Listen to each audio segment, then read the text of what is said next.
প্রতি বছর যেরকম গতানুগতিকভাবে বাজেটে লাফিয়ে লাফিয়ে জিনিসপত্রের দাম বাড়ে, এবার তেমন হবে না বললেন অভ্যন্তরীণ সম্পদ বিভাগের সচিব ও জাতীয় রাজস্ব বোর্ড এনবিআর এর চেয়ারম্যান।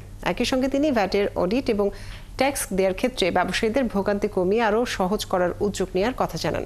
চট্টগ্রামে প্রাক বাজেট আলোচনায় ব্যবসায়ীদের এক সভায় তিনি কথা বলেন। সাইফুল ইসলাম শিল্পীর তথ্য ছবিতে প্রতিবেদন।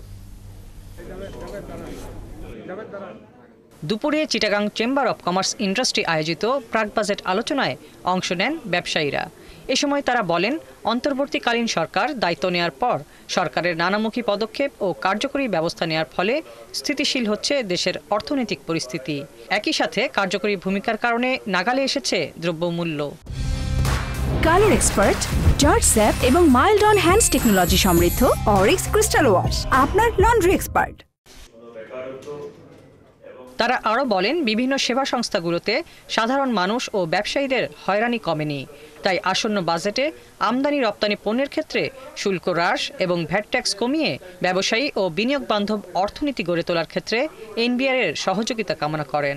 ভ্যাট একটা ডাইরেক্ট ট্যাক্স, এটাকে আর একটু কমাইয়ে মানুষের সুবিধা যাতে হয় সেটার জন্য আমি ওনাকে অনুরোধ জানাবো। এই অডিটটাকে কিভাবে সিম্পলিফাই করা যায় এবং হয়রানি থেকে মুক্ত করা যায়, এই ব্যাপারে আমাদের প্রস্তাব থাকবে।